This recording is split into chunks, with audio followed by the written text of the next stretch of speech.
हम लोग जो नया टॉपिक स्टार्ट कर रहे हैं, हेडिंग डाल दीजिए स्थानीय स्वशासन, local self government.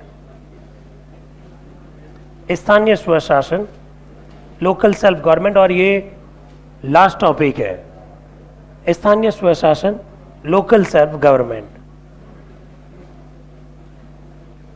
Local self government यानी स्थानीय स्वशासन,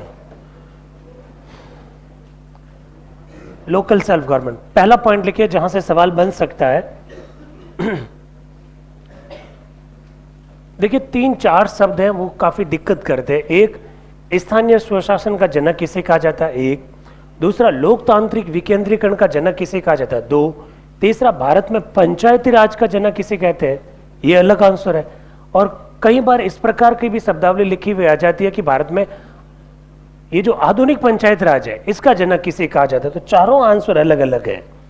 अगर आप लोगों से प्रश्न पूछे स्थानीय स्वशासन का जनक, that time answer will be Lord Ripon. आप लोग शायद जानते होंगे, लॉर्ड रिपन ने 1882 में एक प्रस्ताव रखा था स्थानीय संस्थाओं के मजबूती के हेतु। वो जो प्रस्ताव रखा गया, एक अंग्रेज अधिकारी इस प्रकार का प्रस्ताव रखता, ये अपना आप में काबिल तारीफ वाली बात थी। दैट्स वाई लॉर्ड रिपन को हम लोग ट्रीट करते हैं as a father of the local self government in India. लोकतांत्रिक विकेंद्रीकरण एक शब्द है, इसको अंग्रेजी में कहते हैं डेमोक्रेटिक डिसेंट्रलाइजेशन। ये जो शब्द देने वाले पहले व्यक्ति बलवंत राय मेहता है।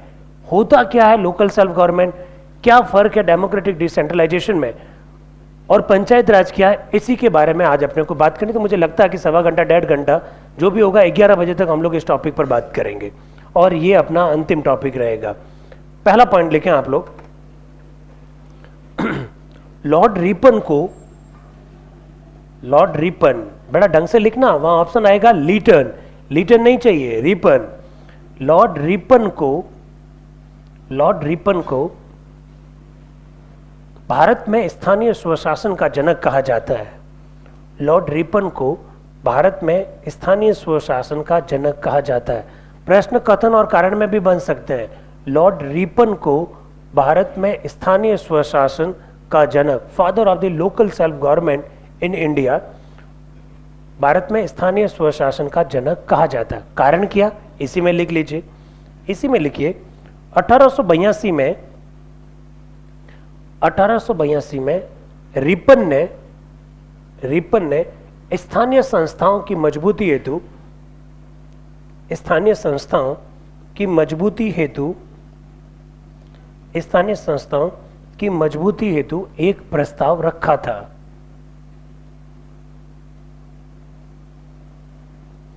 स्थानीय संस्थाओं की मजबूती हेतु एक प्रस्ताव रखा था। इसी में लिखिए, इस प्रस्ताव को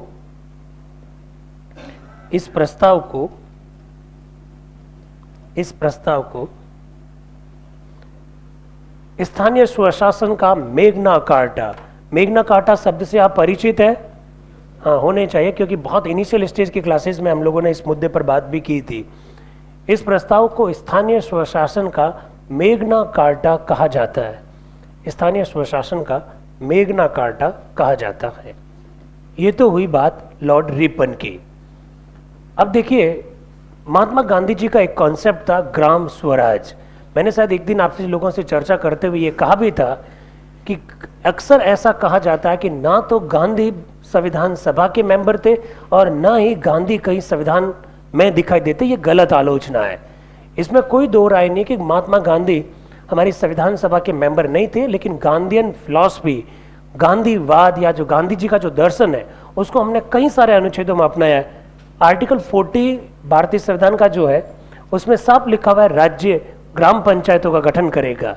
ये जो ग्राम पंचायतों का जो गठन है, इसका जो कॉन्सेप्ट हम लोगों ने directory principle of the state policy में जो अपना रखा है, ये कॉन्सेप्ट बेसिकली गांधीयन फिलॉसफी के ग्राम स्वराज से ही संबंधित है। नंबर 2 लिखिएगा, स्थानीय स्वशासन राज्य सूची का विषय है। Local self government is the subject of the state list. स्थानीय स्वशासन राज्य सूची का विषय है। स्थानीय स्वशासन राज्य सूची का विषय है। स्थानीय स्वशासन राज्य सूची का विषय। नेक्स्ट पॉइंट लिखिए, अनुच्छेद 40 में राज्य द्वारा ग्राम पंचायतों के गठन का उल्लेख है। राज्य द्वारा ग्राम पंचायतों के गठन का उल्लेख है। राज्य द्वारा ग्राम पंचायतों के गठन का उल्लेख है। ठीक, राज्य द्वारा ग्राम पंचायतों के गठन का उल्लेख है। ये तो डायरेक्टर प्रिंसिपल में है, कौन लागू करेगा?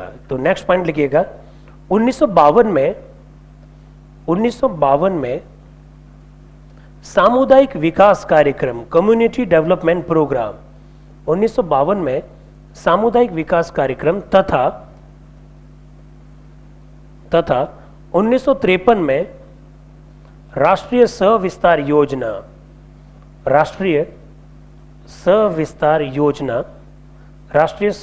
योजना जैसे कार्यक्रम लागू किए गए थे। ये बहुत ढंग से याद रखना, ये ऐसे प्रश्न पूछे जाते हैं। राष्ट्रीय सविस्तार योजना जैसे कार्यक्रम लागू किए गए थे। रुकना जरा, ये जो दो कार्यक्रम है, इन दो कार्यक्रमों का उद्देश्य गांवों का विकास था। ये दो कार्यक्रम अपने उद्देश्य में कहां तक सफल रहे, इस बात की जांच करने के लिए प्लानिंग कमीशन के द्वारा बलवंत राय मेहता की अध्यक्षता में 1957 में एक समिति का गठन किया गया था। आपको पहले से स्पष्ट कर रखा है, बलवंत सिंह मेहता अलग व्यक्ति है, बलवंत राय मेहता अलग व्यक्ति है। बलवंत सिंह मेहता तो राजस्थान से कॉन्स्टिट्यूएंट असेंबली के मेंबर हुआ करते थे। अभी हम लोग बात कर रहे हैं बलवंत राय मेहता, हालांकि ये भी कॉन्स्टिट्यूएंट असेंबली के मेंबर रहे, लेकिन ये राजस्थान से नहीं, ये गुजरात के थे, बाद में गुजरात के मुख्यमंत्री भी बने। नेक्स्ट पॉइंट लिखिए, इन दोनों कार्यक्रमों की जांच करने हेतु 1957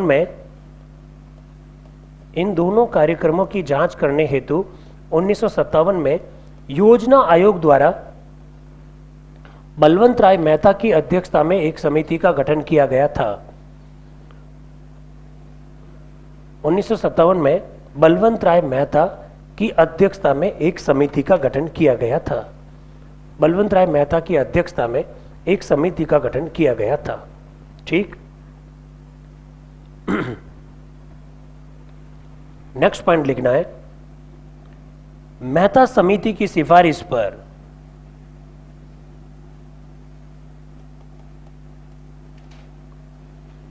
मेहता समिति की सिफारिश पर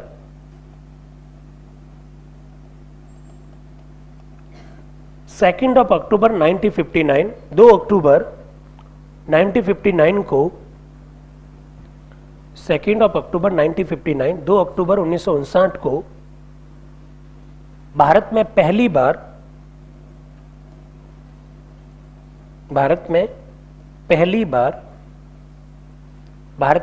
बार पंडित नेहरू द्वारा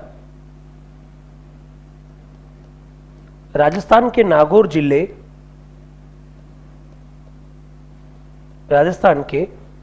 जिले के बगदरी गांव में, राजस्थान के नागौर जिले के बगदरी गांव में पंचायत राज संस्थाओं का उद्घाटन हुआ। पंचायत राज संस्थाओं का उद्घाटन हुआ। ठीक,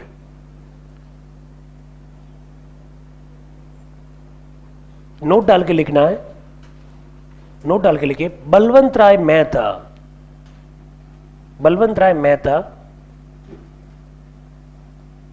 ने ही लोकतांत्रिक विकेंद्रीकरण, बलवंत राय मेहता ने ही लोकतांत्रिक विकेंद्रीकरण, डेमोक्रेटिक डिसेंट्रलाइजेशन, बलवंत राय मेहता ने ही लोकतांत्रिक विकेंद्रीकरण शब्द दिया था। जल्दी से लिख लीजिए इसको। इस कारण से मेहता को लोकतांत्रिक विकेंद्रीकरण का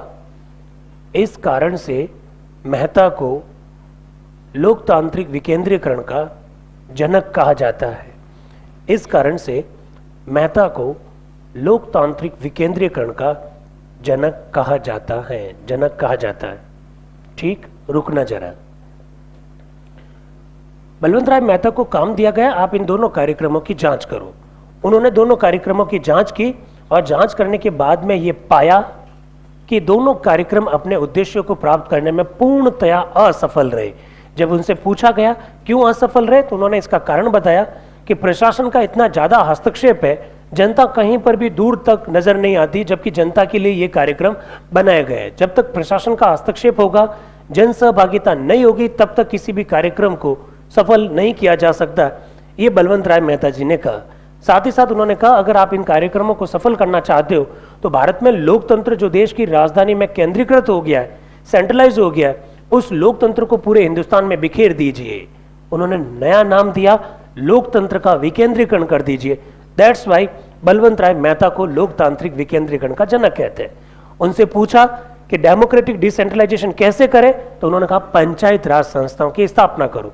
मेहता समिति की रिपोर्ट को तुरंत एंटरटेन किया गया। पंडित नेहरू ने पंचायत राज संस्थाओं का उद्घाटन कर दिया राजस्थान में। पंडित नेहरू को भारत में पंचायत राज का हम लोग जनक कहते हैं। अब एक लंबी सी कहानी है, लेकिन मैं सीधा 73rd कॉन्स्टिट्यूशनल अमेंडमेंट पर आना चाहता हूं। 73वां संविधान संशोधन 1992 इसका नाम है, लागू हुआ 1993 में। पर थोड़ी परिस्थितियां जाननी जरूरी है। देश के प्रधानमंत्री थे राजीव गांधी। राजीव गांधी ये चाह रहे थे कि गांवों को मजबूत किया जाए, और गांवों को मजबूत करने का मतलब है पंचायत राज संस्थाओं को मजबूत किया जाए। उन्होंने कानून के बहुत बड़े जानकार राजस्थान जोधपुर के रहने वाले लक्ष्मी मल सिंघवी की अध्यक्षता में एक समिति का गठन किया। इस समिति को काम दिया गया कि पंचायत राज संस्थाओं को कैसे मजबूत किया जाए। लक्ष्मी मल सिंघवी इस बात को जानते थे, क्योंकि कानून का जानकार है ना, तो वो टू द पॉइंट बात करता है। तो ऐसी स्थिति में लक्ष्मी मल सिंघवी जी ने एक सिफारिश की, एक अनुशंसा की कि जब तक पंचायत राज संस्थाओं का संविधान में आप उल्लेख नहीं करोगे तब तक ये संस्थाएं सफल नहीं हो सकती, ये लक्ष्मी मल सिंघवी ने कहा। लेकिन प्रश्न आ सकता है, पहली बार पंचायत राज संस्थाओं को कॉन्स्टिट्यूशनल स्टेटस देने की बात किसने कही? अशोक मेहता समिति ने कही थी। इनका गठन 1978 में किया गया था मोरारजी देसाई की सरकार के द्वारा। लिखे जरा, 3-4 बातें नोट डाल के लिख लीजिए। 1978 में मोरारजी देसाई 1978 में मोरारजी देसाई की सरकार द्वारा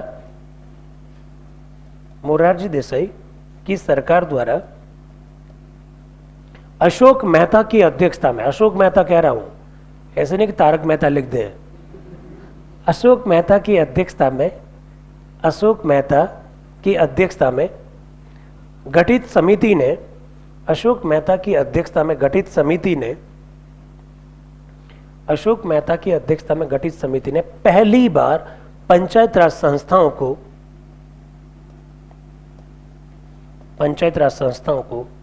संवैधानिक दर्जा,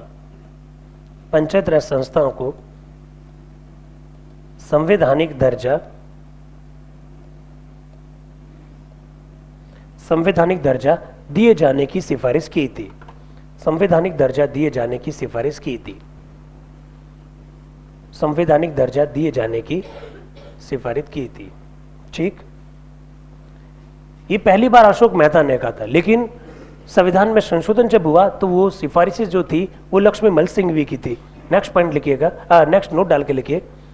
1986 में राजीव गांधी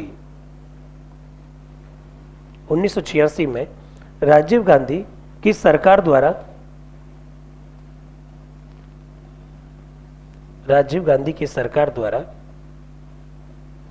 लक्ष्मी मल सिंघवी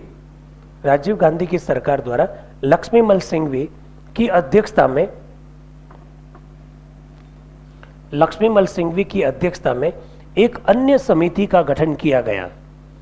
लक्ष्मी मल सिंघवी की अध्यक्षता में एक अन्य समिति का गठन किया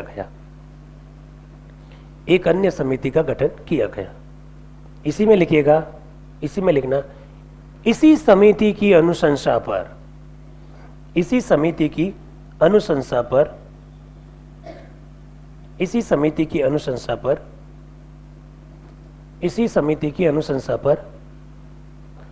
पंचायत राज संस्थाओं हेतु, बहुत ढंग से लिखना, पंचायत राज संस्थाओं हेतु 64वां तथा नगर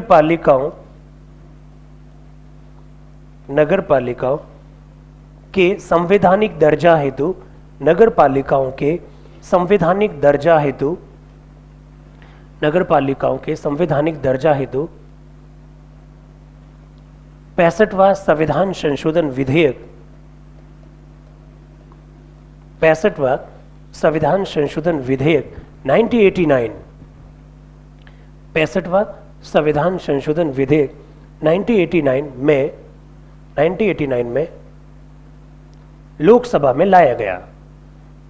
लोकसभा में लाए गए, ऐसा लिख देना, लोकसभा में लाए गए। एक एक बात जो भी अभी 1 सवा घंटा 1.5 घंटा जो भी बचा है, एक एक शब्द अपना प्रासंगिक होना चाहिए।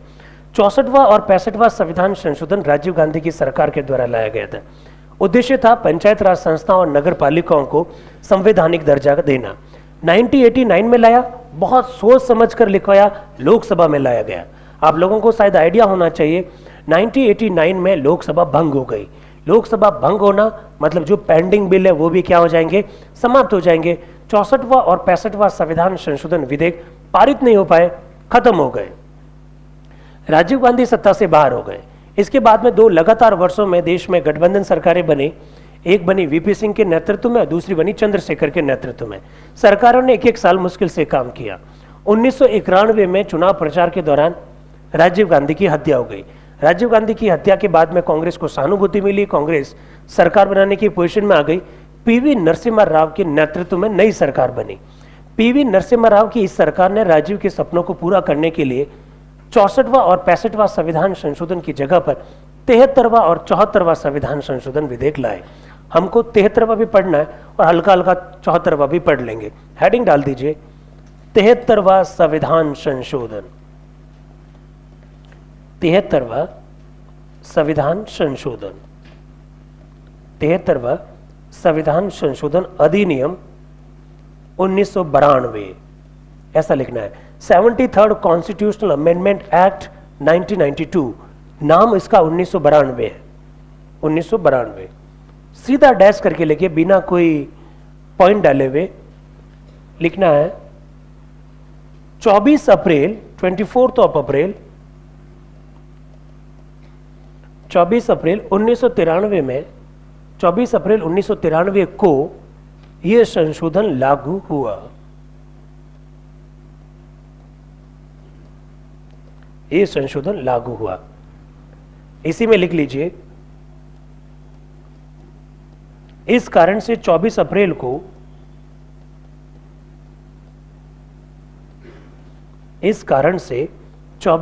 को पंचायत राज दिवस के रूप में मनाया जाता है। 24 अप्रैल को पंचायत राज दिवस के रूप में मनाया जाता है। पंचायत राज दिवस के रूप में मनाया जाता है। ठीक, इसकी निम्न विशेषताएं हैं। इसकी निम्न विशेषताएं हैं। बहुत अच्छा प्रश्न बनता है, इस वजह से फिर मैंने आखिर में यही फैसला किया कि इस संशोधन को पढ़ना बहुत जरूरी है। इसकी निम्न विशेषताएं हैं, सुनना जरा। सबसे महत्वपूर्ण विशेषता, पंचायत राज संस्थाओं को संवैधानिक दर्जा मिल गया। आप मुझसे प्रश्न पूछ सकते हैं, इससे क्या फर्क पड़ता है? सारा फर्क इसी से पड़ता है। पंचायत राज संस्थाओं को संवैधानिक दर्जा देने का मतलब है पंचायत राज संस्थाओं का संविधान में उल्लेख करना, उनका कार्यकाल क्या होगा, उनकी क्वालिफिकेशन क्या होगी, उनका टेन्योर क्या होगा, पावर्स क्या होंगे, किस तरह से इलेक्ट किए जाएंगे, सब कुछ अगर आप कॉन्स्टिट्यूशन में लिख देते हो और फिर अगर कोई राज्य सरकार इसके अनुरूप काम नहीं करती है, आप कोर्ट में क्या कर सकते हो, चैलेंज कर सकते हो। ये पड़ता है फर्क सबसे पहले। तो एक तो बात है ये, संवैधानिक दर्जा देने के लिए हमने बहुत सारे आर्टिकल्स जोड़े, अनुसूची जोड़ी, भाग जोड़ा, वो भी अपने को पढ़ना है। नंबर 1, संवैधानिक दर्जा। पहली विशेषता लिखिए, कॉन्स्टिट्यूशनल स्टेटस। संवैधानिक दर्जा, संवैधानिक दर्जा। तो डैश करके लिखिए, डैश करके लिखना। इसके द्वारा मतलब 73rd अमेंडमेंट के द्वारा, इसके द्वारा संविधान में,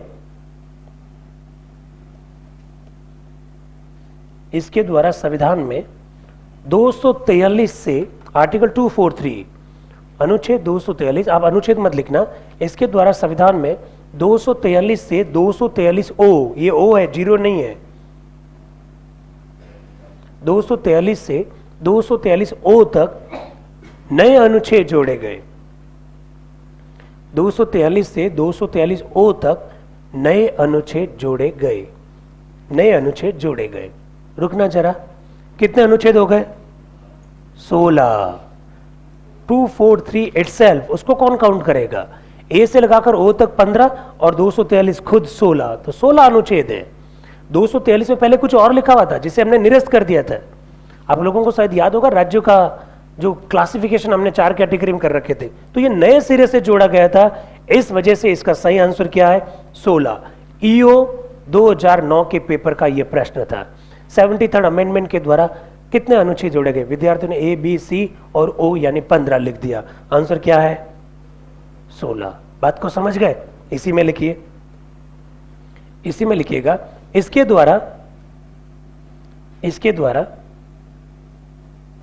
संविधान में 11वीं अनुसूची, इसके द्वारा संविधान में 11वीं अनुसूची तथा भाग 9, ऐसे लिखते हैं, भाग 9 है, ऐसे लिखना आपको भी, भाग 9 जोड़ा गया।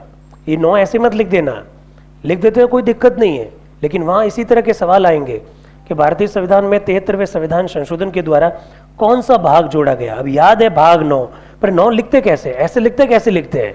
तो बड़ी दिक्कत हो सकती है, तो ध्यान रखना, भाग 9 इस तरह से लिखना है, भाग 9 जोड़ा गया। ये तो है पहली विशेषता, कॉन्स्टिट्यूशनल स्टेटस। दूसरा पॉइंट लिखिए, ग्राम सभा का गठन। वर्ष 2013 के पेपर में यहां से बहुत बढ़िया प्रश्न पूछा गया था। ग्राम सभा का गठन, ग्राम सभा का गठन, ग्राम सभा का गठन। रुकना जरा, ग्राम सभा क्या होती है? 2013 आरएस प्री के पेपर में प्रश्न पूछा जा चुका है।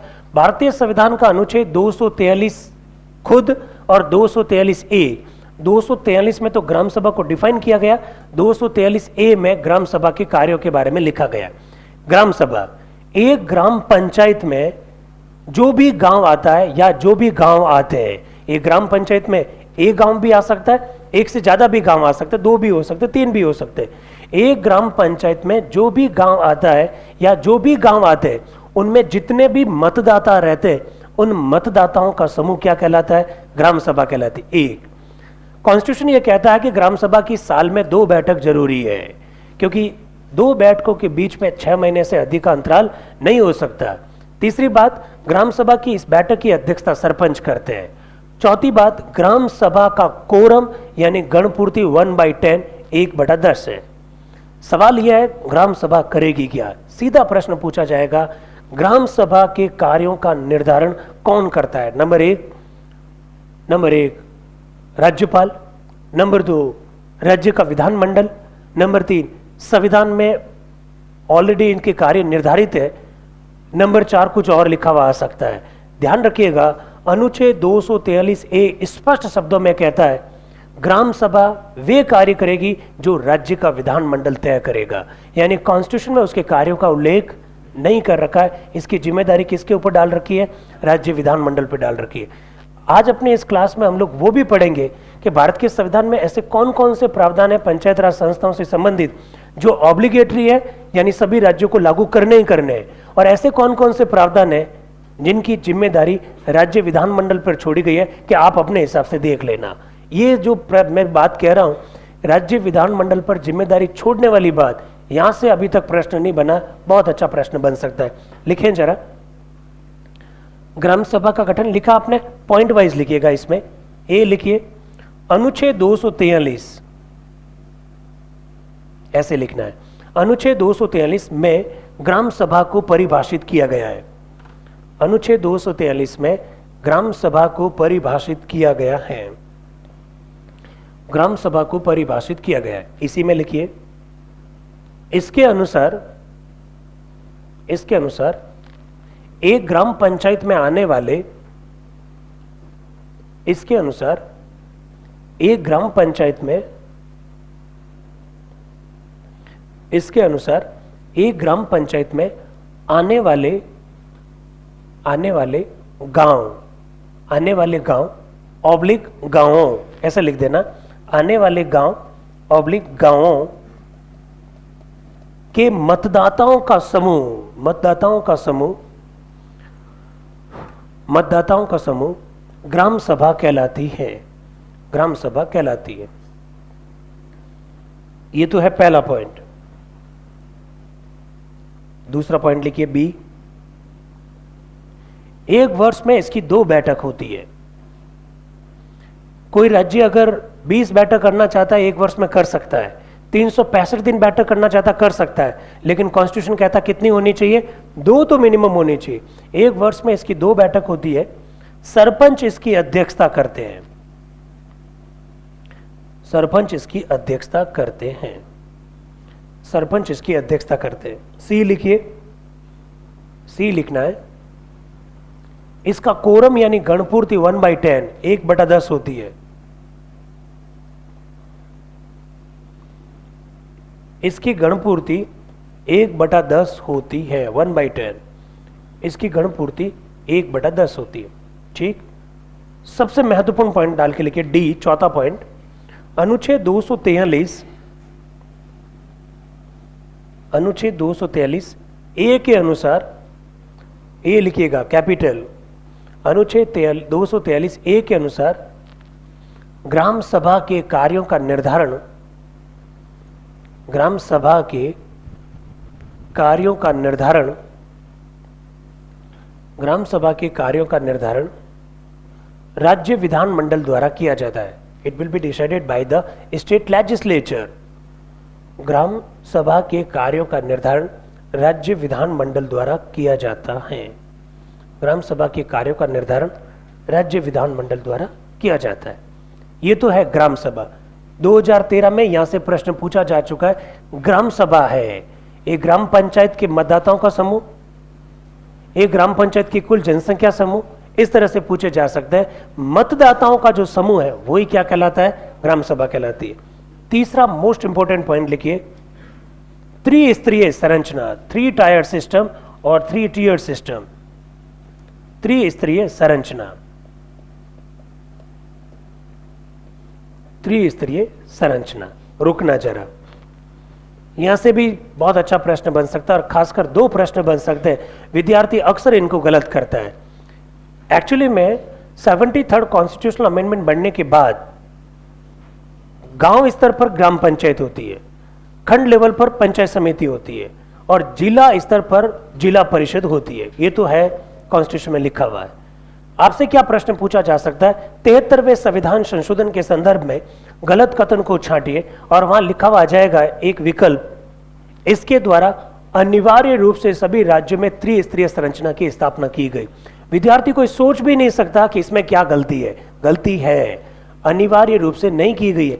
साफ लिखा हुआ है, ऐसे राज्य जिनकी जनसंख्या 20 लाख से कम है वहां पंचायत समिति यानी मध्य स्तर की स्थापना करना अनिवार्य नहीं है। वहां 2 लेयर से आप काम चला सकते हैं, तो अनिवार्य नहीं है। एक तो बात ये याद रखना है। दूसरी बात आप लिखिए, जब तक मैं दूसरी बात का चार्ट बना लेता हूं। त्रिस्तरीय संरचना, डैश करके लिखना, डैश करके लिखिए। गांव स्तर पर ग्राम पंचायत,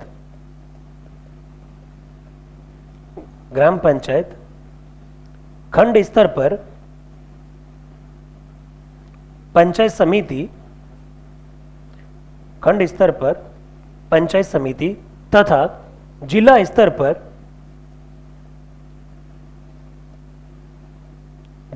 पर जिला परिषद की स्थापना की गई है। जिला परिषद की स्थापना की गई है। ठीक, नोट डाल के लिखिएगा, नोट डाल के लिखिए। जिन राज्यों की जनसंख्या, काफी महत्वपूर्ण नोट है ये, जिन राज्यों की जनसंख्या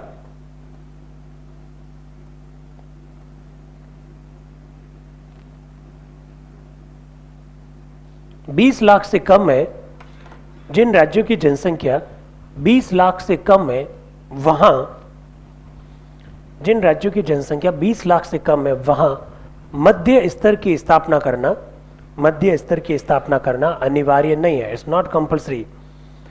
मध्य स्तर की स्थापना करना अनिवार्य नहीं है, मध्य स्तर की स्थापना करना अनिवार्य नहीं है। जरा इसको देख लीजिए, फिर आगे लिखना है। अभी मैं लिखवा भी रहा हूं। वैसे ग्राम पंचायत गांव में होती है, अध्यक्ष सरपंच होता है, उपाध्यक्ष उप सरपंच होता है। अगर हम लोग राजस्थान की बात करें तो खंड लेवल पर पंचायत समिति अध्यक्ष प्रधान उपाध्यक्ष उप प्रधान कहलाता है राजस्थान में।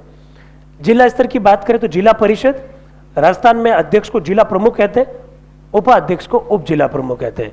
ये बात मैं क्यों लिखवाना चाह रहा हूं आपसे, कॉन्स्टिट्यूशन में साफ लिखा हुआ है ग्राम पंचायत का उपाध्यक्ष यानी उप सरपंच, पंचायत समिति का अध्यक्ष और उपाध्यक्ष, जिला परिषद का अध्यक्ष और उपाध्यक्ष, इनका चुनाव अप्रत्यक्ष रूप से होगा, इनडायरेक्टली होगा। यानी पहले कुछ मेंबर चुने जाएंगे और वो मेंबर अपने में से किसी और को चुनेंगे, दैट इज इनडायरेक्ट इलेक्शन। जैसे फॉर एग्जांपल आप इस क्लास में इतने सारे लोग बैठे हैं, आपकी क्लास का किसी को मॉनिटर बनाना है तो 4-5 लोग खड़े हुए और आपने वोट दिए, सबसे ज्यादा वोट लेकर आया वो चुनाव जीत गया। ये तो है डायरेक्ट इलेक्शन।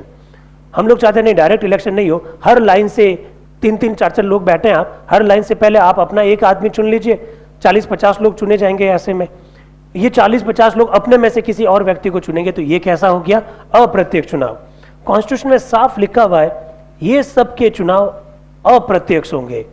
और ग्राम पंचायत का जो हेड होता है सरपंच, उसका चुनाव कैसे होगा, ऐसा लिखा हुआ नहीं है। यही तो खास बात है, वहां लिखा हुआ है सरपंच का चुनाव कैसे होगा, ये राज्य का विधानमंडल तय करेगा। यानी अगर राजस्थान सरपंच का चुनाव अप्रत्यक्ष करवाना चाहता है, करवा सकता है।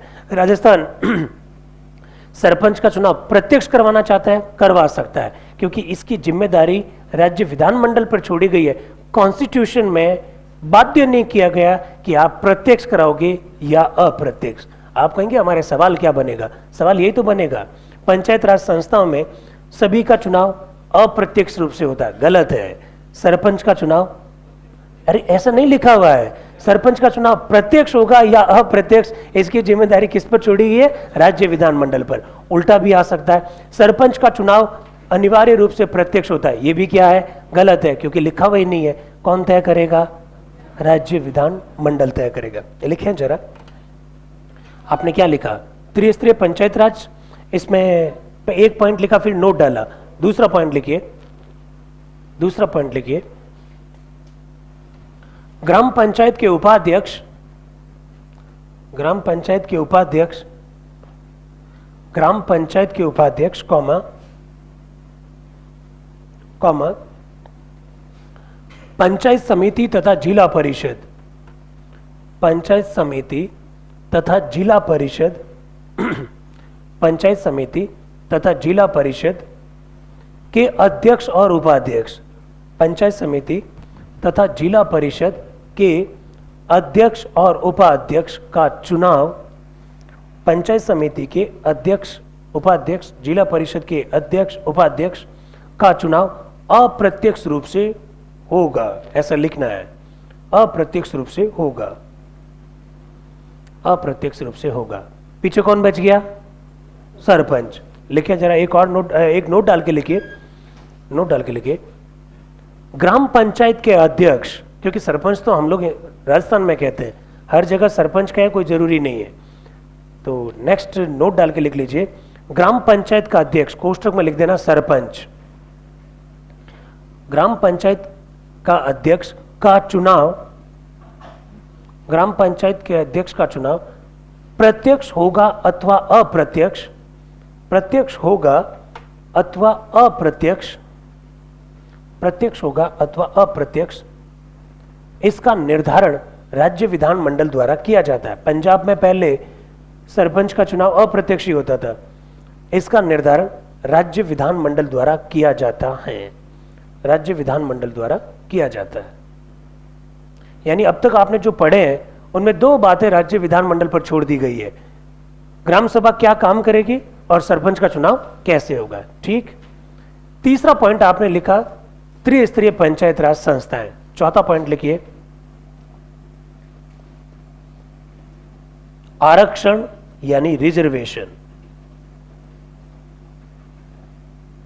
रिजर्वेशन सुनना जरा। 73वें संविधान संशोधन के द्वारा पंचायत राज संस्थाओं में एससी और एसटी को on the basis of the population, जनसंख्या के आधार पर आरक्षण दिया गया और महिलाओं के लिए 1/3 स्थान आरक्षित किए गए। बड़ा फर्क है इसमें। वहां सीधा लिखा आएगा एससी एसटी और महिलाओं को जनसंख्या के आधार पर आरक्षण दिया गया। ये सेंटेंस सही है क्या? ये गलत है। महिलाओं को जनसंख्या के आधार पर आरक्षण नहीं दिया गया। उनको तो कहा कि जितनी सीटें होगी 1/3 महिलाओं के लिए, एससी और एसटी को जनसंख्या के आधार पर। And what about OBC? OBC को आरक्षण देना ना देना राज्य विधानमंडल पर निर्भर है। लिख लीजिए आरक्षण।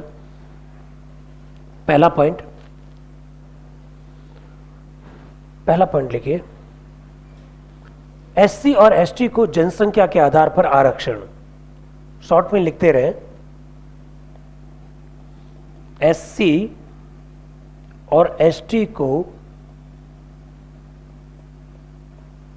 जनसंख्या के आधार पर आरक्षण। इतना ही लिखें, जनसंख्या के आधार पर आरक्षण। नंबर बी, महिलाओं के लिए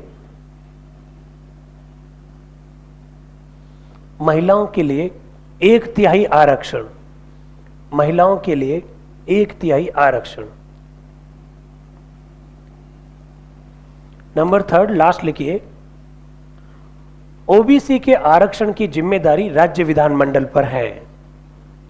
reservation for OBC is a responsibility of the state legislature. OBC के आरक्षण की जिम्मेदारी राज्य विधानमंडल पर है। ओबीसी के आरक्षण की जिम्मेदारी राज्य विधानमंडल पर है। राज्य विधानमंडल पर है। ठीक, नोट डालिए। नोट खूब डालने हैं आपको, लास्ट दिन तक नोट डलवा रहे हैं।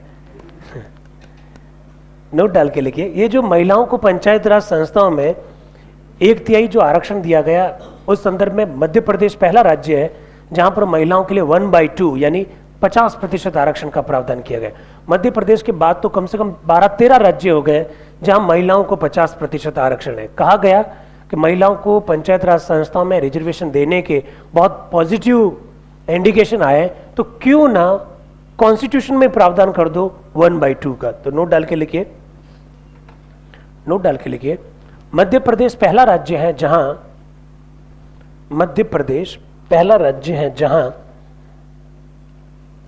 पंचायत राज संस्थाओं में मध्य प्रदेश पहला राज्य है जहां पंचायत राज संस्थाओं में महिलाओं के लिए 1/2 1/2 मध्य प्रदेश पहला राज्य है जहां महिलाओं के लिए 50% 1/2 50% आरक्षण का प्रावधान किया गया है। ये लोकल सेल्फ गवर्नमेंट की बात कर रहा हूं। महिलाओं के लिए 50% आरक्षण का प्रावधान किया गया है। ठीक, इसी में लिख लीजिए 110, इसी में लिखिएगा 110वें संविधान संशोधन। 110 110वें संविधान संशोधन 110वें संविधान संशोधन विधेयक द्वारा 110वें संविधान संशोधन विधेयक द्वारा 110वें संविधान संशोधन विधेयक द्वारा पंचायत राज संस्थाओं में महिला आरक्षण को पंचायत राज संस्थाओं में महिला आरक्षण को 1/3 से बढ़ाकर 1/2 1/2 करना प्रस्तावित है। 1/3 से बढ़ाकर 1/2 करना प्रस्तावित है। 1/3 से बढ़ाकर 1/2 करना प्रस्तावित है। ये ध्यान रखना 1/3 से बढ़ रहा है, ऐसे नहीं 3 और 2 तो घट रहा है, ऐसे मत कर लेना। एग्जामिनेशन हॉल का दबाव एक अलग सीन होता है, वो एक अलग ही चीज है, अलग ही जगह है वो। उसमें अच्छे लोगों ने बहुत अच्छे प्रश्नों को, आसान प्रश्नों को गलत किया है। अभी बात करेंगे किसने किया है। नेक्स्ट लिखिएगा, कितने पॉइंट लिखे? आरक्षण वाला चौथा पॉइंट। पांचवा लिखिए। पांचवा लिखने से पहले सुनिए आप, पंचायत राज संस्थाओं के अगर आप चुनाव लड़ना चाहते हैं तो क्वालिफिकेशन क्या हो, बहुत बारीकी से सुन लेना। कॉन्स्टिट्यूशन क्या कहता है? भारतीय संविधान का अनुच्छेद 243F यह कहता है कि पंचायत राज संस्थाओं का चुनाव लड़ने के लिए उम्मीदवार की न्यूनतम आयु 21 वर्ष होनी चाहिए। यानी कॉन्स्टिट्यूशन में एक ही योग्यता दे रखी है, 21 वर्ष। बाकी यानी शेष योग्यताओं के निर्धारण की जिम्मेदारी राज्य विधानमंडल पर। लिखें जरा, योग्यता, योग्यता डैश करके लिखिए। अनुच्छेद 243 F के अनुसार, अनुच्छेद 243 F के अनुसार उम्मीदवार की न्यूनतम योग्यता, उम्मीदवार की न्यूनतम योग्यता, उम्मीदवार की न्यूनतम, उम्मीदवार की क्या लिखा, ऐसा लिखना, उम्मीदवार की न्यूनतम आयु, उम्मीदवार की न्यूनतम आयु 21 वर्ष होनी चाहिए। उम्मीदवार की न्यूनतम आयु 21 वर्ष होनी चाहिए। उम्मीदवार की न्यूनतम आयु 21 वर्ष होनी चाहिए। ये कभी प्रश्न बना नहीं है, 21 वर्ष वाला नहीं। 21 वर्ष वाला तो कई बार प्रश्न बन चुका है। कॉन्स्टिट्यूशन में क्या लिखा हुआ है? कॉन्स्टिट्यूशन में इतना ही दे रखा है, बाकी क्या लिखा है इसी में लिखिए, या यूं करिए, नोट डाल के लिखिए, नोट डाल के लिखना, शेष योग्यताओं के निर्धारण की जिम्मेदारी, शेष योग्यताओं के निर्धारण की जिम्मेदारी, शेष योग्यताओं के निर्धारण की जिम्मेदारी राज्य विधानमंडल पर छोड़ी गई है। शेष योग्यताओं के निर्धारण की जिम्मेदारी राज्य विधानमंडल पर छोड़ी गई है। राज्य विधानमंडल पर छोड़ी गई है। राज्य विधानमंडल पर छोड़ी गई है। यही तो कारण है, राजस्थान वो स्टेट है जिसने पंचायत राज संस्थाओं में उम्मीदवारों के लिए 2 से अधिक अगर संतान होती है तो वो चुनाव नहीं लड़ सकते। राजस्थान पहला स्टेट है जहां पर 2 बच्चों की पॉलिसी पंचायत राज संस्थाओं के उम्मीदवारों के लिए अपनेगी। और राजस्थान ये पहला स्टेट है जहां पंचायत राज संस्थाओं में उम्मीदवारों के लिए शैक्षणिक योग्यता का प्रावधान किया गया। राजस्थान के बाद में हरियाणा में भी किया गया। ये बात आपको शायद आइडिया होगी, नहीं है तो सुन ली होगी। क्या लिखा? योग्यता। नेक्स्ट लिखिएगा, अवधि यानी टेन्योर, कार्यकाल, कार्यकाल।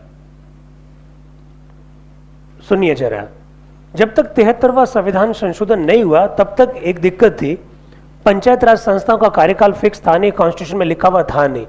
ऐसी स्थिति में राज्य सरकारें जब चाहती पंचायत राज संस्थाओं को भंग कर देती। अब आप ऐसा नहीं कर सकते। क्यों नहीं कर सकते? क्योंकि कार्यकाल 5 वर्ष फिक्स कर दिया। आप कहेंगे इससे फर्क क्या पड़ता? फर्क पड़ता है, लिखा हुआ है, यदि निर्धारित अवधि से पहले किसी का पद रिक्त हो गया, किसी की मृत्यु हो गई, किसी ने इस्तीफा दे दिया, साफ लिखा हुआ है नए चुनाव 6 माह में करवाने होंगे। आप जरा कल्पना कीजिए, भारत का उपराष्ट्रपति, उनका कार्यकाल भी 5 साल है और कॉन्स्टिट्यूशन में लिखा हुआ है उपराष्ट्रपति का पद यदि निर्धारित कार्यकाल से पहले रिक्त हो जाता है तो नए चुनाव यथाशीघ्र करवाए जाएंगे, वहां यह लिखा हुआ है। लेकिन मेरे गांव के, मेरे वार्ड का, वार्ड पंच का अगर पद रिक्त हो गया है तो नए चुनाव 6 माह में करवाने होंगे, ऐसा कॉन्स्टिट्यूशन में लिखा हुआ है। तो इससे आप अंदाज लगा दीजिए संवैधानिक दर्जा का फर्क क्या पड़ता है। लिखें जरा कार्यकाल, डैश करके लिखिएगा। अनुच्छेद 243E, सब कैपिटल लिखना है। अनुच्छेद 243E के अनुसार इन संस्थाओं का कार्यकाल 5 वर्ष होता है।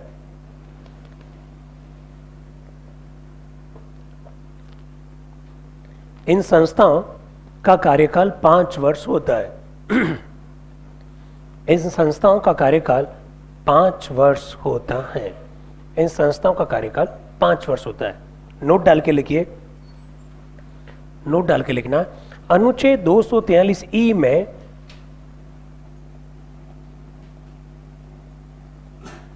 स्पष्ट उल्लेखित है कि,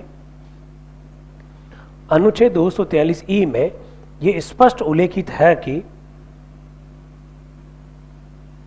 निर्धारित कार्यकाल से पूर्व पद रिक्त हो जाने पर निर्धारित कार्यकाल से पूर्व स्थान रिक्त हो जाने पर, निर्धारित कार्यकाल से पूर्व स्थान रिक्त हो जाने पर नए चुनाव 6 माह में करवाने होंगे।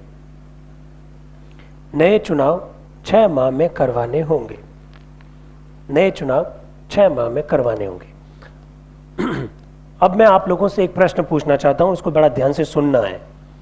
आपने लिख दिया सब कुछ तो, लेकिन जरा एक प्रश्न देखिए। अनुच्छेद 243 के तहत पंचायत राज संस्थाओं का कार्यकाल 5 वर्ष होता है। यह प्रश्न है, ये 5 वर्ष की अवधि किस दिन से प्रारंभ होती है? नंबर 1, जिस दिन इन संस्थाओं के चुनाव करवाए जाते हैं उससे अगले 5 वर्ष, जिस दिन चुनाव परिणाम घोषित होता है उससे अगले 5 वर्ष, जिस दिन इनकी पहली बैठक होती है उससे अगले 5 वर्ष, और जिस दिन चुनाव करवाने की घोषणा की जाती है उससे अगले 5 वर्ष। पहली बैठक से, नोट डाल के लिखिए, ये 5 वर्ष की अवधि इनकी पहली बैठक से मानी जाती है। ऐसा लिखना है, ये 5 वर्ष की अवधि इनकी पहली बैठक से मानी जाती है। इनकी पहली बैठक से मानी जाती है। इनकी पहली बैठक से मानी जाती है।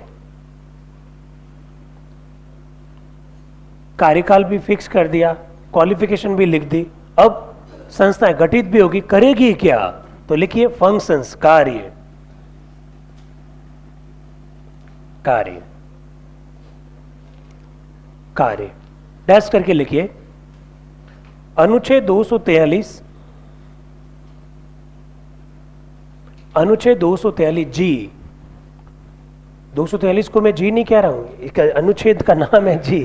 अनुच्छेद 243 जी के तहत, अनुच्छेद 243 जी के तहत इन संस्थाओं के लिए,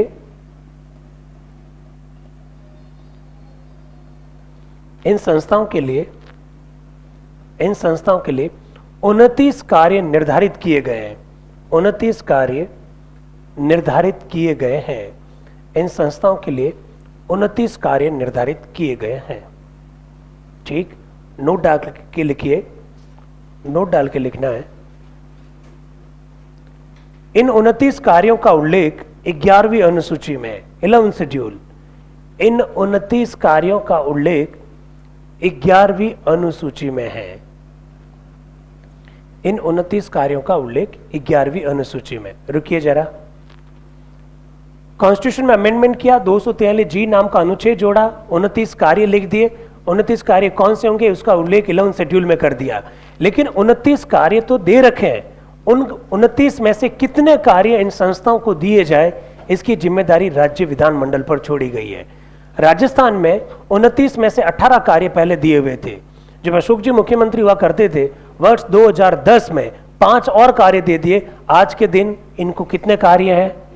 23 कार्य है। लैंग्वेज तय करती है आंसर क्या होगा। प्रश्न आएगा राजस्थान में पंचायत राज संस्थाओं के लिए कितने कार्य दिए गए। अधिकांश विद्यार्थी चांस लेंगे 29 में, जो कि गलत है। राजस्थान में कितने कार्य हैं? 23 कार्य। नोट डाल के लिखिए, नोट डाल के लिखना। इन 29 कार्यों में से, इन 29 कार्यों में से कितने कार्य इन संस्थाओं को दिए जाए। इन 29 कार्यों में से कितने कार्य इन संस्थाओं को दिए जाए, इन संस्थाओं को दिए जाए, इसकी जिम्मेदारी, इसकी जिम्मेदारी राज्य विधानमंडल पर छोड़ी गई है। इसकी जिम्मेदारी राज्य विधानमंडल पर छोड़ी गई है। राज्य विधानमंडल पर छोड़ी गई है। नोट डाल के लिखिएगा, एक और नोट डाल के लिख लीजिए।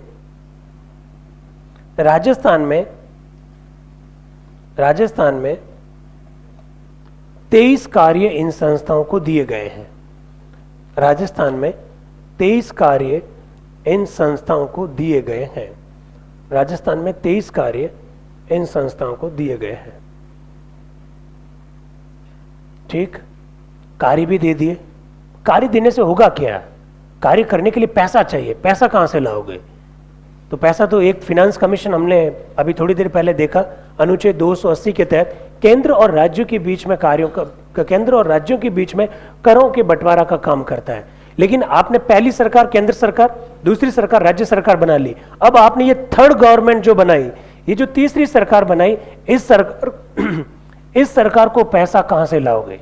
तब ऐसी स्थिति में स्टेट लेवल पर अलग से फाइनेंस कमीशन बनाया गया। 73rd कॉन्स्टिट्यूशनल अमेंडमेंट से पहले स्टेट लेवल पर कोई फाइनेंस कमीशन नहीं था। लिखिए जरा, कितने पॉइंट लिखिए? 6, 7 लिखिए, तो 8वां लिखिए। राज्य वित्त आयोग का गठन, राज्य वित्त आयोग का गठन, राज्य वित्त आयोग का गठन। ठीक, पॉइंट वाइज लिखना है, पॉइंट वाइज लिखिए। अनुच्छेद 243 आई, अनुच्छेद 243 आई तथा, एक सेकंड, हम लोग पंचायत राज संस्थाओं की बात कर रहे हैं, 73rd कॉन्स्टिट्यूशनल अमेंडमेंट की बात कर रहे हैं। 73rd कॉन्स्टिट्यूशनल अमेंडमेंट के द्वारा भारतीय संविधान में 243 ओ तक नए अनुच्छेद जोड़े गए। पी से लगाकर जो अगले वाले जो अनुच्छेद है वो 74वें संविधान संशोधन के द्वारा जोड़े गए थे। अभी हम लोग स्टेट फाइनेंस कमीशन की बात कर रहे हैं। स्टेट फाइनेंस कमीशन जो है वो पंचायत राज संस्था और नगर पालिका दोनों के लिए कॉमन है, इसलिए वहां अलग से बात ना करके सीधा यहीं पर बात कर लेते हैं। तो लिखिए जरा, अनुच्छेद 243 आई तथा अनुच्छेद 243 वाई। ये वाई 74वें संशोधन से संबंधित है, ध्यान रखना। अनुच्छेद 243 आई तथा अनुच्छेद 243 वाई, आई, वाई और फाई यानी फाइनेंस कमीशन। अनुच्छेद 243 आई तथा 243 वाई के द्वारा राज्य स्तर पर, राज्य स्तर पर, राज्य स्तर पर राज्य वित्त आयोग की स्थापना का प्रावधान किया गया है। राज्य स्तर पर राज्य वित्त आयोग की स्थापना का प्रावधान किया गया है। राज्य स्तर पर राज्य वित्त आयोग की स्थापना का प्रावधान किया गया है। ठीक, नंबर 2, इसमें नंबर 2 लिखिए। राज्यपाल इसका गठन करते हैं, राज्यपाल इसका गठन करते हैं, राज्यपाल इसका गठन करते हैं। नंबर 3, इसकी सदस्य संख्या संविधान में निर्धारित नहीं है। इसकी सदस्य संख्या संविधान में निर्धारित नहीं है। इसकी सदस्य संख्या संविधान में निर्धारित नहीं है। नेक्स्ट पॉइंट लिखिए, सदस्य संख्या संविधान में निर्धारित नहीं है। नेक्स्ट पॉइंट लिखना, ये आयोग, बात हम लोग पंचायत राज संस्थाओं की कर रहे हैं लेकिन उल्लेख दोनों का कर रहे हैं। ये आयोग पंचायत राज संस्थाओं तथा नगर पालिकाओं, पंचायत राज संस्थाओं तथा नगर पालिकाओं, पंचायत राज संस्थाओं तथा नगर पालिकाओं को वित्तीय अनुदान, पंचायत राज संस्थाओं तथा नगर पालिकाओं को वित्तीय अनुदान, राज्य की संचित निधि से, consolidated fund of the state, राज्य की संचित निधि से, राज्य की संचित निधि से उनके भाग का निर्धारण, राज्य की संचित निधि से उनके भाग का निर्धारण, उनके भाग का निर्धारण, उनके भाग का निर्धारण यानी संचित निधि से उनको कितना हिस्सा मिलेगा, निर्धारण, कॉमा,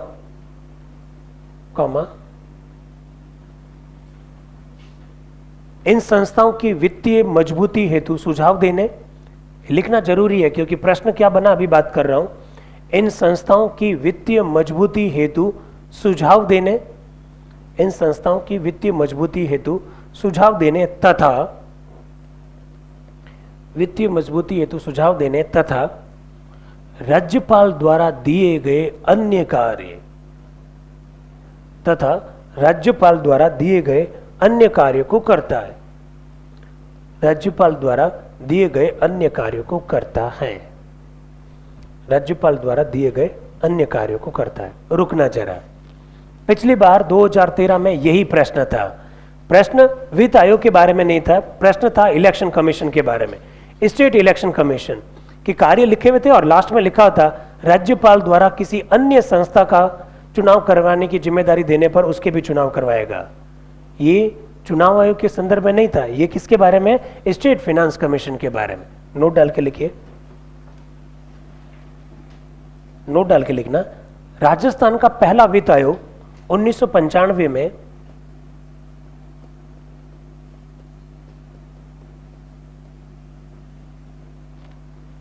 राजस्थान का पहला वित्त आयोग 1995 में केसी गोयल की अध्यक्षता में गठित हुआ था। केसी गोयल की अध्यक्षता में गठित हुआ था। केसी गोयल की अध्यक्षता में गठित हुआ था। आप लोग जानते हैं राजस्थान में 5 वित्त आयोग बन चुके हैं। 5वें वित्त आयोग की अध्यक्षा के बारे में भी हमने 2-3 बार बात कर रखी है, डॉक्टर ज्योति किरण। चलिए, ये तो हो गया स्टेट फाइनेंस कमीशन। कितने पॉइंट हुए? 7। 8वां लिखिए, 9वां लिख लीजिए, जो भी है। राज्य निर्वाचन आयोग, चुनाव कौन करवाएगा इनके? राज्य निर्वाचन आयोग का गठन।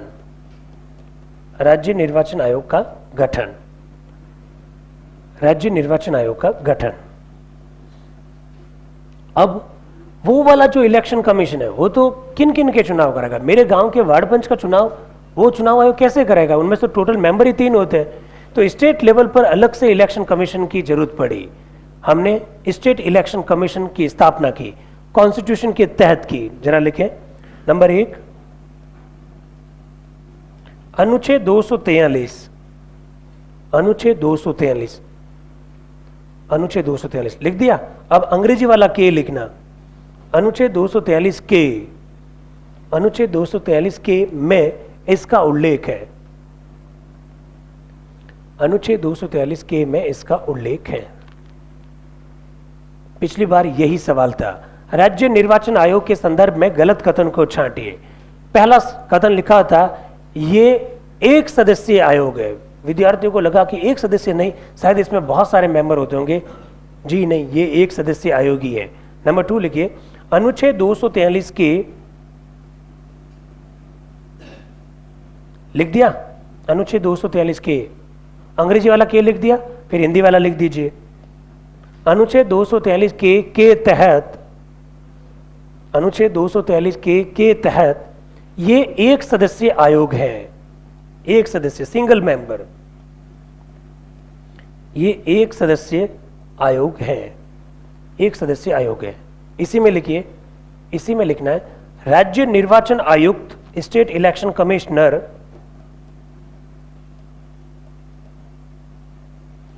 राज्य निर्वाचन आयुक्त इसका पद नाम है। इसकी जो डेजिग्नेशन है वो ये है, राज्य निर्वाचन आयुक्त इसका पद नाम है। अपने कोर्स में स्थानीय स्वशासन तो है ही है, साथ ही साथ में एक अलग टॉपिक के रूप में राज्य निर्वाचन आयुक्त भी है। बहुत ढंग से अपने को पढ़ना पड़ेगा, सुनते रहिए आप। स्टेट इलेक्शन कमिश्नर होगा ऐसा लिखा हुआ है, राज्यपाल के द्वारा नियुक्त किया जाएगा। क्वालिफिकेशन कुछ लिखी भी नहीं है। भारतीय प्रशासनिक सेवा का अधिकारी इस पद पर नियुक्त किया जाता है। कार्यकाल लिखा हुआ नहीं है, 5 वर्ष का कार्यकाल होता है। सेवानिवृत्ति की आयु 65 वर्ष होती है। लेकिन सबसे महत्वपूर्ण जो बात लिखी हुई है वो मुझे लगता है कि प्रश्न पूछा जा सकता है, और वो ये लिखा हुआ है 243 के में, राज्य निर्वाचन आयुक्त को उसी विधि से हटाया जाएगा जिस विधि से हाई कोर्ट के जज को हटाया जाता है। मुझे लगता है ये अच्छा प्रश्न हो सकता है। लिखें जरा, लिखिए, राज्य निर्वाचन आयुक्त की नियुक्ति राज्यपाल द्वारा की जाती है। पॉइंट वाइज लिखते रहना। राज्य निर्वाचन आयुक्त की नियुक्ति राज्यपाल द्वारा की जाती है। राज्यपाल द्वारा की जाती है। राज्यपाल द्वारा की जाती है। ठीक, नेक्स्ट लिखिएगा। नेक्स्ट लिखना है, संविधान में इनकी योग्यताओं का उल्लेख नहीं है। संविधान में इनकी योग्यता का उल्लेख नहीं है। संविधान में इनकी योग्यता का उल्लेख नहीं है। संविधान में इनकी योग्यता का उल्लेख नहीं है। इसी में लिखिए, इसी में लिखिए, भारतीय प्रशासनिक सेवा यानी शॉर्ट में लिखिए आईएएस, भारतीय प्रशासनिक सेवा का अधिकारी, भारतीय प्रशासनिक सेवा का अधिकारी इस पद पर नियुक्त किया जाता है। उसमें ये भी साफ साफ लिखा हुआ आईएएस अधिकारी, ऐसा आईएएस अधिकारी जो भारत सरकार के संयुक्त सचिव के डेजिग्नेशन का हो। आप इतना ही लिख लीजिए, भारतीय प्रशासनिक सेवा का अधिकारी इस पद पर नियुक्त किया जाता है, इस पद पर नियुक्त किया जाता है। नेक्स्ट लिखिए, कार्यकाल संविधान में निर्धारित नहीं है।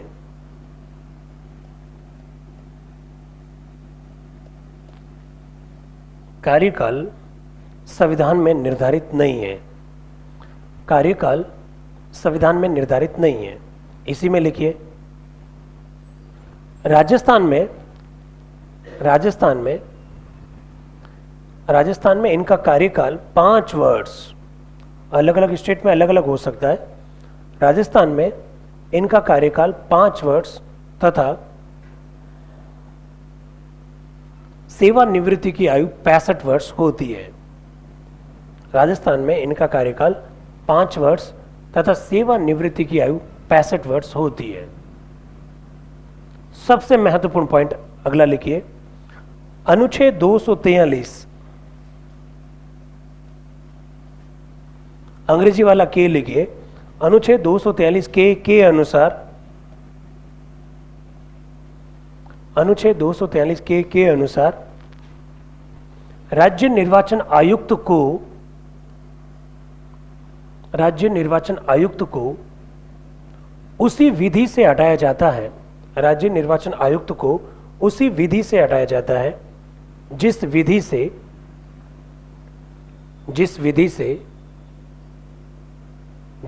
से उच्च न्यायालय के न्यायाधीश को हटाया जाता है। ये याद रखना बहुत अच्छा सवाल हो सकता है, जिस विधि से उच्च न्यायालय के न्यायाधीश को हटाया जाता है, जिस विधि से उच्च न्यायालय के न्यायाधीश को हटाया जाता है। नेक्स्ट लिखिए, अनुच्छेद 243, एक सेकंड, अनुच्छेद मत लिखना, क्योंकि अनुच्छेद लिखने से दिक्कत हो जाएगी, क्योंकि नगर पालिकाओं का इलेक्शन कमीशन भी यही है। अगर 243 के लिखेंगे तो फिर पर्टिकुलर पंचायत राज संस्था की बात करनी पड़ेगी, जबकि नगर पालिकाओं का भी आयोग जो है वो यही है, उसका उल्लेख 243 ZA में। तो नेक्स्ट लिखिएगा, संविधान के अनुसार इसके निम्न कार्य है, संविधान के अनुसार इसके निम्न कार्य है, संविधान के अनुसार इसके निम्न कार्य है, इसके निम्न कार्य है। ए पंचायत राज और नगर पालिकाओं, पंचायत राज संस्थाओं और नगर पालिकाओं, पंचायत राज संस्थाओं और नगर पालिकाओं के चुनाव करवाना, to conduct the election of the panchayat raj institutions and municipalities, panchayat raj संस्थाओं और नगर पालिकाओं के चुनाव करवाना। बी 2 ही कार्य लिखे हुए कॉन्स्टिट्यूशन में, मतदाता सूचियां तैयार करना, मतदाता सूचियां तैयार करना, मतदाता सूचियां तैयार करना। तो ये संस्थाएं कॉन्स्टिट्यूशन में लिखी हुई है, ऐसे प्रश्न आ सकते हैं। हमको लगता है कि राज्य स्तर पर जो निर्वाचन आयोग है उसका शायद ही कॉन्स्टिट्यूशन में उल्लेख होता होगा। अब देखिए, ये मोटे मोटे तौर पे तो हमने बात कर ली, लेकिन पिछली बार इनसे एक भी प्रश्न नहीं आया, इनसे ठीक अगला प्रश्न आया। आप लोगों को आइडिया होना चाहिए, मैंने पहले भी बात कर रखी है आप लोगों से पैसा के संदर्भ में। अब आप कहेंगे पैसा तो दे दिया जिस दिन एडमिशन लिया था, वो लास्ट दिन भी बात करनी जरूरी है। याद कीजिए 5वीं अनुसूची और 6ठी अनुसूची पे बात की थी हम लोगों ने, और मैंने कहा कि आजकल एक नया आंदोलन स्टार्ट हुआ, इसका नाम है पत्थलगड़ी।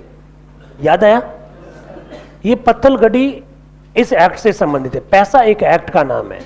73वां संविधान संशोधन पूरे भारत में लागू होता है, इसमें कोई दो राय नहीं है, लेकिन कई सारे राज्यों में इस संशोधन के तहत चुनाव नहीं होते। तो वो कौन कौन से राज्य हैं जरा लिख लीजिए, आप नोट डाल के लिखिएगा। 73वें संविधान संशोधन के प्रावधान, 73वें संविधान संशोधन के प्रावधान, 73वें संविधान संशोधन के प्रावधानों के तहत, ऐसा लिख देना, 73वें संविधान संशोधन के प्रावधानों के तहत नागालैंड, मेघालय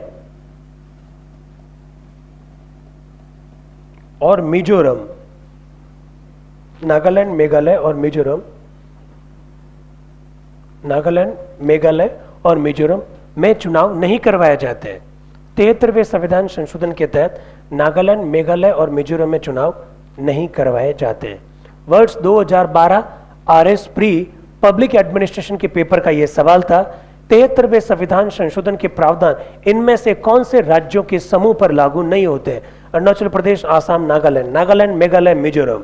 ये सवाल मैंने भी वो आरएस का एग्जाम दिया था, ये सवाल मैंने गलत किया था, जबकि मुझे पंचायत राज टॉपिक बहुत अच्छा लगता है।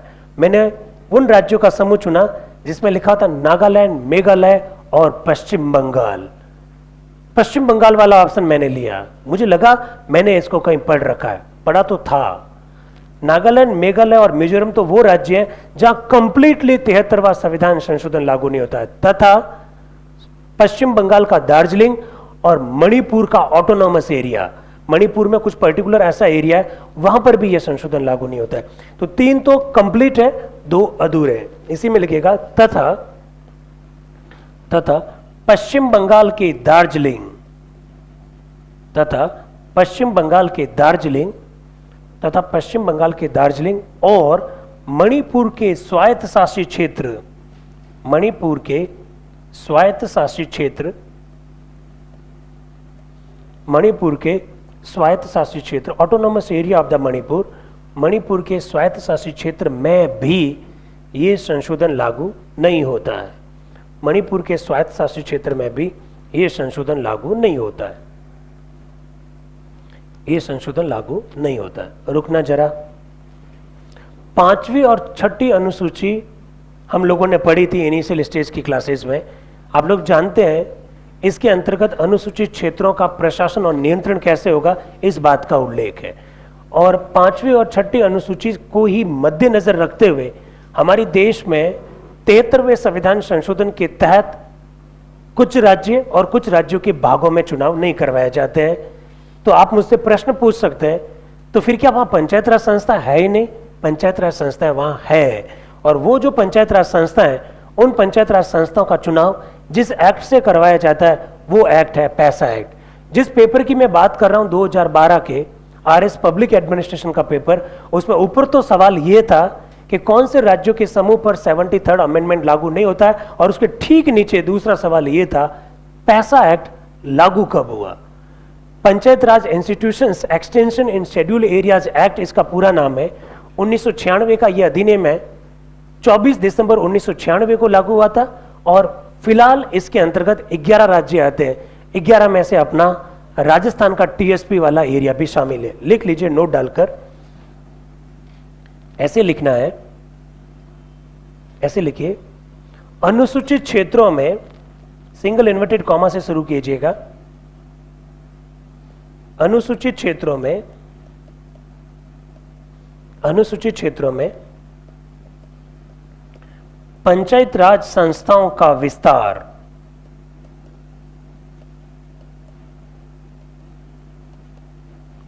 पंचायत राज संस्थाओं का विस्तार अधिनियम 1996, ये पूरा सिंगल इन्वर्टेड कॉमा में लिखिएगा। अनुसूचित क्षेत्रों में पंचायत राज संस्थाओं का विस्तार अधिनियम 1996, कोष्टक में लिख देना पैसा, P for panchayat raj institutions, E for extension, S for schedule, A for area. Panchayat raj institutions extension in schedule areas, आप कोष्टक में लिखिए पैसा act.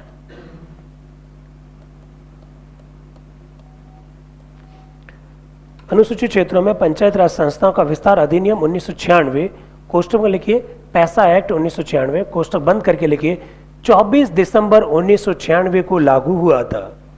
24 December 1996, 24th of December, 24 दिसंबर 1996 को लागू हुआ था। 24 दिसंबर 1996 को लागू हुआ था। इसी में लिखिए वर्तमान में इसमें 11 राज्य शामिल हैं। वर्तमान में इसमें 11 राज्य शामिल हैं। वर्तमान में इसमें 11 राज्य शामिल हैं। रुकना जरा, पंचायत राज संस्थाएं, इतना सब कुछ हम लोगों ने पढ़ा। ये जो भी पैसा वगैरह खर्च करेगी, क्या इन्हें टैक्स लगाने का अधिकार है क्या? टैक्स लगा सकते हैं। 243H के तहत इनको टैक्स लगाने की पावर है। एक सेकंड रुकना, अभी मैं लिखवा दूंगा। दूसरा जो प्रश्न पूछा गया RS 2012 पब्लिक एडमिनिस्ट्रेशन में, पंचायत राज संस्था जितना भी पैसा खर्च करती है उनकी ऑडिटिंग कौन करेगा? इसकी जिम्मेदारी राज्य विधानमंडल पर छोड़ी गई है। नोट डाल के लिखिए, नोट डाल के लिखना है। अनुच्छेद 243H, अनुच्छेद 243H के तहत इन संस्थाओं को भी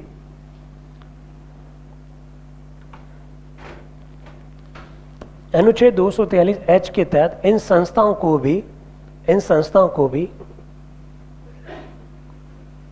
कर लगाने का अधिकार है। कर लगाने की शक्तियां दी गई है। इन संस्थाओं को भी कर लगाने की शक्तियां दी गई हैं। कर लगाने की शक्तियां दी गई हैं। ठीक, एक और नोट डाल के लिखिए, एक और नोट डाल के लिखिए। इन संस्थाओं के अंकेक्षण, अंकेक्षण यानी यस ऑडिट, इन संस्थाओं के अंकेक्षण की जिम्मेदारी, इन संस्थाओं के अंकेक्षण की जिम्मेदारी राज्य विधानमंडल पर छोड़ी गई है। इन संस्थाओं के अंकेक्षण की जिम्मेदारी राज्य विधानमंडल पर छोड़ी गई है। बस, इन संस्थाओं के अंकेक्षण की जिम्मेदारी राज्य विधानमंडल पर छोड़ी गई है। ठीक, पर मेरे आप लोगों को छोड़ने की अभी कोई इच्छा नहीं है। एक और हेडिंग डालिए, आप हेडिंग डाल दीजिए, जिला नियोजन समिति, डिस्ट्रिक्ट प्लानिंग कमेटी, DPC। पिछली बार हालांकि यहां से सवाल बन चुका है, फिर भी लिखवाना बहुत जरूरी है क्योंकि इसका ढांचा ही कुछ इस तरह का है कि सवाल बन सकता है। DPC, district planning committee, DPC यानी डिस्ट्रिक्ट प्लानिंग कमेटी। पहली बात, 73वें संविधान संशोधन के द्वारा इसका प्रावधान नहीं किया गया है। लिख लीजिए, बैटरी डाउन हो गई शायद मेरे सबसे, बैटरी। पहला पॉइंट लिखिए, 74वें संविधान संशोधन द्वारा, 74वें 74वें संविधान संशोधन द्वारा, 74वें संविधान संशोधन द्वारा, अपना आप आवाज बढ़ गई, 74वें संविधान संशोधन द्वारा अनुच्छेद 243ZD, अनुच्छेद 243ZD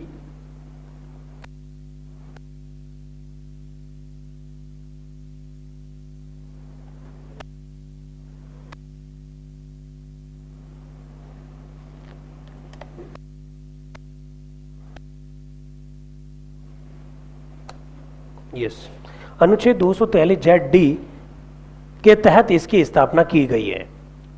243ZD लिखना है, ZD के तहत इसकी स्थापना की गई है। ठीक, इसका मतलब क्या हो गया? यह भी संवैधानिक संस्था है। देखिए प्रश्न ऐसे ही पूछे जाएंगे। नंबर 2 लिखिए, यह जिला स्तर पर योजना बनाने का काम करती है। यह जिला स्तर पर योजना बनाने का काम करती है। जिला स्तर पर योजना बनाने का काम करती है। ये जिला स्तर पर योजना बनाने का काम करती है। सबसे बड़ी बात है कि DPC में मेंबर्स कितने होंगे कॉन्स्टिट्यूशन में लिखा हुआ नहीं है। लिखिए जरा नंबर 3, इसकी सदस्य संख्या संविधान में निर्धारित नहीं है। इसकी सदस्य संख्या संविधान में निर्धारित नहीं है। इसकी सदस्य संख्या संविधान में निर्धारित नहीं है। संविधान में निर्धारित नहीं है, लेकिन ऐसा लिखना है, लेकिन इसके 4/5, पिछली बार यही सवाल था 2016 वाले RS के पेपर में, लेकिन इसके 4/5 सदस्य, 4/5 बड़ा ढंग से लिखना है, लेकिन इसके 4/5 सदस्य नगर पालिकाओं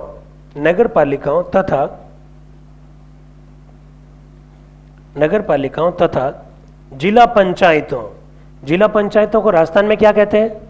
जिला परिषद। बहुत बढ़िया, लिखिए जरा, इसके 4/5 सदस्यों को नगर पालिकाओं तथा जिला पंचायतों, कोष्टक में लिख देना जिला परिषद के सदस्यों के द्वारा चुना जाता है। 4/5 सदस्य क्या होंगे? चुने जाएंगे।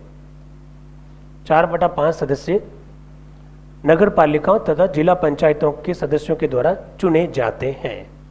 नोट डालिए,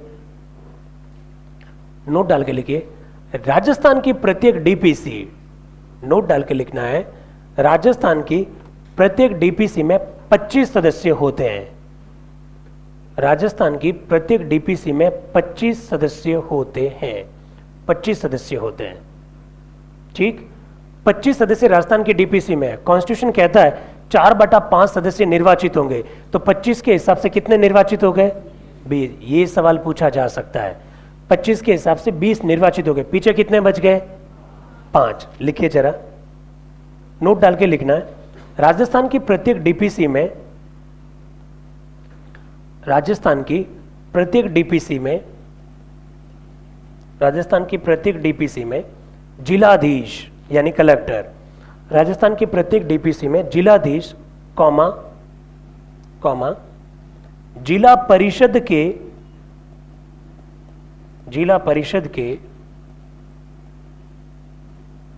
परिषद के मुख्य कार्यकारी अधिकारी यानी सीईओ, जिला परिषद के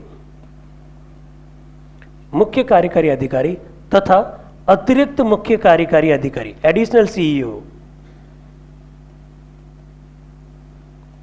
अतिरिक्त मुख्य कार्यकारी अधिकारी पदेन सदस्य के रूप में शामिल होते हैं। राजस्थान की प्रत्येक डीपीसी में जिलाधीश, जिला परिषद के सीईओ, जिला परिषद के एडिशनल सीईओ पदेन सदस्य के रूप में शामिल होते हैं। 20 प्लस कितने हो गए? 3। कितने हो गए टोटल? 23। बच गए कितने? 2। एक और नोट डालिए, नोट डाल के लिखिए, राज्य सरकार प्रत्येक डीपीसी में, राज्य सरकार प्रत्येक डीपीसी में उस जिले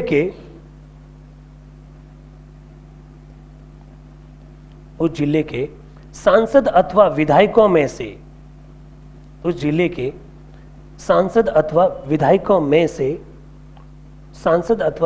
में से 2 व्यक्तियों को डीपीसी में मनोनीत करती है।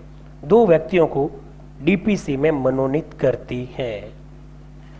आप अगर ढंग से देख पा रहे हैं, आप समझ पा रहे हैं, कुछ मेंबर निर्वाचित हैं, कुछ मेंबर पदेन है और कुछ मेंबर क्या है? मनोनीत है। ऐसे ही प्रश्न बनते हैं।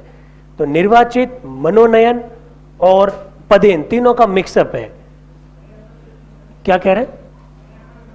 नहीं, सारे एमएलए डीपीसी में मेंबर थोड़ी होते हैं, वो तो जिला परिषद के पदेन सदस्य के रूप में होते हैं। हम डीपीसी की बात कर रहे हैं, जिला परिषद की बात नहीं कर रहे। लास्ट लिखिएगा, लास्ट पॉइंट लिखिए, राजस्थान में जिला प्रमुख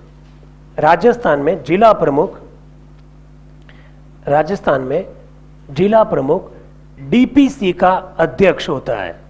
राजस्थान में जिला प्रमुख डीपीसी का अध्यक्ष होता है। राजस्थान में जिला प्रमुख डीपीसी का अध्यक्ष होता है, ठीक। तो मेरी तरफ से आप लोगों का सिलेबस कंप्लीट। अब thank you very much and wish you all the best. रुकिए, निर्मल सर आ रहे हैं।